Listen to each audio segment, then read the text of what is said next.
Hello and welcome to the Weekend Initiative. My name is Tom Butler and this week's show comes to you from the Rainforest Cafe in central London. And we're here courtesy of Donkey Kong Country Returns. Let's go bananas.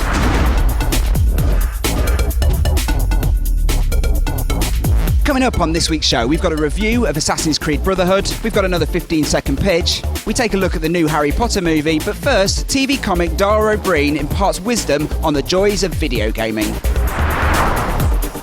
Oh, here's my suggestion. I went on Twitter and this got a lot of response. I think this is because we've had the zombie level in Red Dead. We have the zombie level at the moment in Call of Duty, the entirely unnecessary Nazi zombie level in Call of Duty, for Christ's sake. Why not a zombie level in FIFA 11? I think it would genuinely work. I know you're all excited by that prospect. I think it'd be amazing. I think the mechanics of it would work, right? Because you'd have to keep moving quickly, right? Because if you get caught, right? So you can tackle a bit, but if they get you, they convert you. So you may end the game with only 7 players, right? And you've got to presume that the intelligence, when you don't have the ball, that the other ones are just running away, possibly trying to find space. They'd have to be slow zombies, couldn't be fast zombies. So you could rack up a lead. And the case of could you stay ahead before they eat? Could you manage to get to the end of the game ahead before they eat? Right? I don't know. I wouldn't include weapons necessarily in it, or that kind of power up like but it would just be you avoiding them for the entire game with your clever passing play. And if you score goals, it can be bonus, like whatever. But your players can't get converted to zombies, and when they do, they immediately change side. I'm not told that there may be problems with this, and there may be issues that EA Sports don't take unsolicited suggestions like this. But I think DLC, a zombie level of that, would be majestic. Coming up next, Chris will tell you whether Harry Potter and the Deathly Hallows Part 1 is worth giving a monkeys about. I wondered what Mick Hucknall was up to nowadays. Harry Potter, I have seen your heart, and it is mine. And so the Harry Potter saga comes to an end. Well, nearly, as the money-grabbing filmmakers have split Deathly Hallows in two, as they wring every last penny out of the franchise.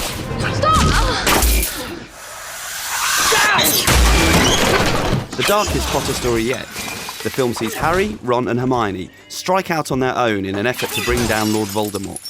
You can't fight this war on your own. He's too strong. Ron, kill it! It's grim stuff, featuring several genuinely terrifying sequences.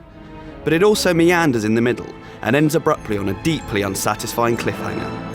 So while it's well worth a watch if you're a fan of the boy wizard, just bear in mind you've got to wait 8 whole months for any kind of resolution. Like this tree frog, it's small, it's poisonous, it's absolutely hopping mad. It's the 15-second pitch. In Disney Epic Mickey, you get to decide what kind of hero Mickey Mouse is. Will you draw your way past problems, or will you erase your way past problems? Each of those choices will work, each of them results in a different story, and you're going to have to decide what kind of hero you want to be. Now it's time to return to Renaissance Italy for Assassin's Creed Brotherhood. It's only been a year since Ezio wound up his Renaissance Italy adventure in suitably doolally style. 12 months later, though, and the boy is back, prancing recklessly around Rome like it was, like built in a day or something. Assassin's Creed Brotherhood, or Ascriba, if you prefer, picks up mere seconds after the close of its predecessor, and it's pretty much business as usual for video gaming's sprightliest philanderer. You scale buildings, leap over rooftops, and rain down delightfully antiquated vengeance on the oppressive Borgia clan. It's as open-world and action-packed as ever, with as copious a dollop of content as Assassin's Creed 2 before it, which is great news if you're new to the franchise or simply hankering after more of the same.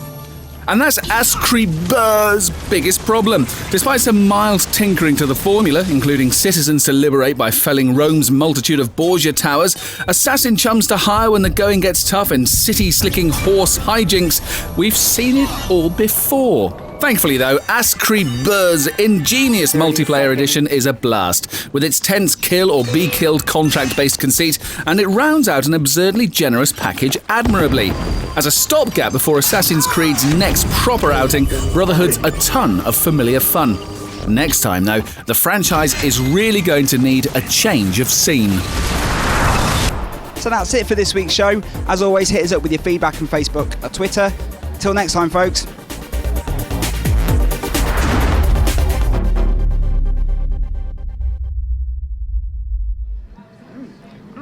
Good.